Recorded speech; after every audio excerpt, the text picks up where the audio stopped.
पहले एक जमाना था जब घानी लगाओ तो खर्चा बहुत होता था। अब तो 20-25 हजार रुपए की छोटी मशीन आती है और उसी मशीन में सब तरह के तेल निकल सकते हैं। अलग अलग मशीन भी लगाने की जरूरत नहीं। आप चाहें तो घानी भी लगा सकते हैं, वो तो 18-20 हजार की ही आती है, बैल से चलने वाली घानी। वो अब महंगी नहीं रह गई है और बहुत आसानी से तेल निकल आता है। तो इसलिए आप तेल शुद्ध की तरफ बढ़ जाइए। और मैं आपको जो रिसर्च कहती है वो कह रहा हूं कि जिस तेल में चिपचिपापन जितना ज्यादा होगा वो आपके लिए उतना ही उपयोगी है। जिस तेल में बास जितनी ज्यादा होगी वो उतनी ही उपयोगी है।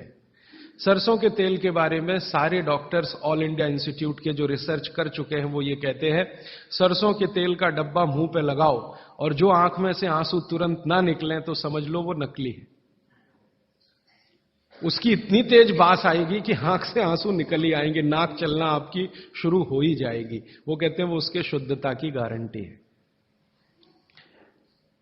तो आप इसको अपने जीवन में ध्यान रखें। वात के रोगों को जीवन भर चिकित्सा करनी है तो तेल की मदद से ही सबसे ज्यादा उपयोगी है। और तेल खाने के तरीके आप सब जानते हैं, उन्हें बताने की जरूरत नहीं है कि सब्जी में कितना तेल डालना, दालों में या आपके दूसरे भोजन पकवानों में तेलों का किस तरह से उपयोग करना। मैंने ये देखा हिंदुस्तान में कि हमारे यहां तीज त्योहार होते हैं और हर तीज त्योहार में कुछ खास तरह के व्यंजन और पकवान बनते हैं। मैंने ये देखा है कि कुछ खास तरह के त्योहार में कुछ खास तरह का तेल उपयोग हो रहा है, दूसरे तरह के त्योहारों में दूसरे तरह का तेल उपयोग हो रहा है। उसके पीछे बड़ा साइंस है, बहुत बड़ा साइंस है, बहुत बड़ा विज्ञान है। वो विज्ञान ये है कि जैसे मान लीजिए होली के आसपास के त्योहार, चैत्र के महीने के त्योहार, फागुन और चैत्र के महीने के त्योहार। अब फागुन और चैत्र के महीने के त्योहारों में जो जो पकवान बन रहे हैं, आप उन पर अगर नजर डालें तो वो उस मौसम के हिसाब से बहुत ही अनुकूल है। दिवाली के आसपास के जो तीज त्योहार हैं, नवंबर दिसंबर के या अक्टूबर नवंबर के, उनमें जो पकवान बन रहे हैं वो खास तरह के प्रिपरेशन है, बहुत गहरा विज्ञान है। कभी मौका मिला तो इस पे अलग से ही बात करूंगा कि त्योहारों में पकाए जाने वाले जो व्यंजन हैं वो हमारे शरीर को किस तरह की मदद कर रहे हैं। हमारे वैज्ञानिकों ने, माने महर्षियों ने, ये देखा कि जीवन के दिनों में, माने अगर ठंड के दिन है तो शरीर में क्या प्रकोप ज्यादा है, बरसात के दिन है तो शरीर में क्या प्रकोप ज्यादा है, गर्मी के दिन है तो शरीर में कौन सा प्रकोप ज्यादा, प्रकोप माने वात पित्त कफ, ये तीन ही तरह के।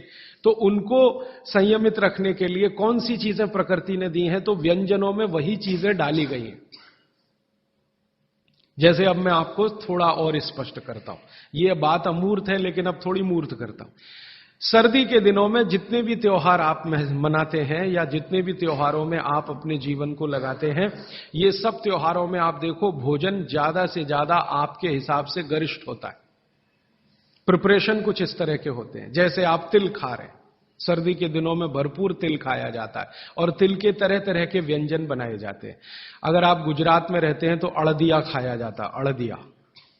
दुनिया का इससे अच्छा शायद कोई पकवान ना हो, अड़दिया जिसको कहा जाता है, उड़द की दाल का बनता है अड़दिया। ऐसे ही राजस्थान के कुछ इलाकों में विशेष पकवान है, ऐसे उत्तर प्रदेश के इलाकों में कुछ पकवान है।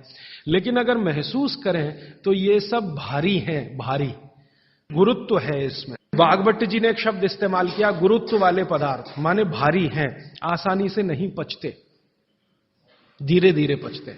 अड़दिया तो आसानी से नहीं पचेगा, तिल की चीजें भी आसानी से नहीं पचने वाली हैं। लेकिन जिन दिनों में हम ये खा रहे हैं उन दिनों में शरीर के लिए यही अच्छा है कि कोई चीज आसानी से ना पचे, धीरे धीरे पचे, देर में पचे। क्यों? अब ये ठंडी के दिन होते हैं तो ठंडी के दिनों में शरीर में पित्त जो है ना थोड़ा कम होता है, पित्त थोड़ा कम होगा, वात ज्यादा बढ़ा हुआ रहेगा और कफ सबसे ज्यादा बढ़ा हुआ रहेगा ठंड के दिनों में। अब कफ सबसे ज्यादा बढ़ा हुआ है तो कफ का असर हमारी जठर अग्नि पर है। अब कफ का असर जठर अग्नि पर है तो जठर अग्नि भी थोड़ी कम रहती है, थोड़ी, जो गर्मियों के दिनों में वो भड़कती है उतनी नहीं होती।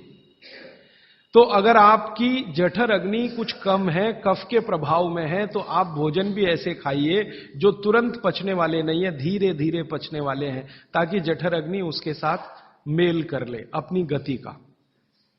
ऐसे समझ लो जठर की गति कम होती है तो खाए जाने वाला खाना भी कम गति से पचने वाला हो तो बहुत अच्छा है।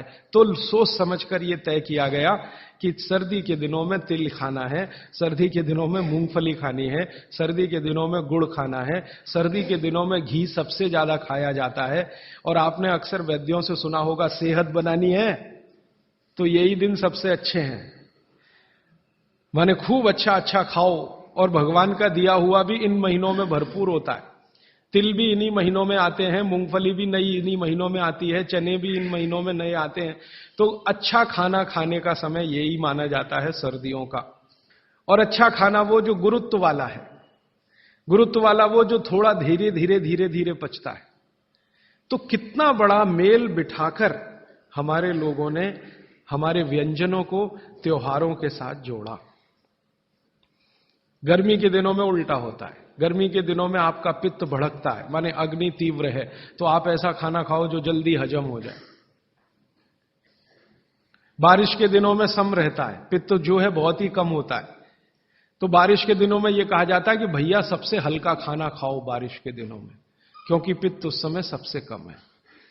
और कई बार तो कहते हैं जी एक ही बार खा लो तो अच्छा है बारिश के दिनों में। और जैन समाज वाले तो जानते हैं कि बारिश के दिनों के खाने में बहुत रिस्ट्रिक्शन है। क्यों जी? ऐसा खाना तो आप खा ही नहीं सकते जिसमें पानी बहुत हो, क्योंकि शरीर में ही पानी बहुत होता है उस समय, प्रकृति के हिसाब से शरीर चलता है। तो बारिश के दिनों में अक्सर आपने सुना है जैन साधु संतों के मुंह से कि हरा पत्ती का सब्जी मत खाओ, हरा सब्जियां मत खाओ, ये वगैरह वगैरह। हरे पत्ती की सभी सब्जियां बहुत पानी भरी भरी, पानी शरीर में ही पहले से ज्यादा है क्योंकि बारिश में नमी ज्यादा है, तो आप ज्यादा पानी के शिकार होंगे। ज्यादा पानी भी अच्छा नहीं है, कम पानी भी अच्छा नहीं है। तो इसलिए साधु संत जो कहते हैं वो भी कुछ विज्ञान के आधार पर कहते हैं। बस अंतर इतना ही है कि हमारे दिमाग में क्यों इतना गहरा घुसा हुआ है कि जब तक क्यों एक्सप्लेन कोई नहीं करता हम ना उसकी बात सुनते हैं ना मानते। तो अपने देश में भागवत जी के अनुसार वात की चिकित्सा जिंदगी भर अच्छी रहे आपकी तो तेल शुद्ध खाइए, ये एक सूत्र। अब दूसरा सूत्र वो कहते हैं कि पित्त की चिकित्सा, पित्त जिंदगी भर आपका ठीक रहे, आपको तकलीफ ही ना आए, तो कहते हैं देशी गाय का घी खाइए।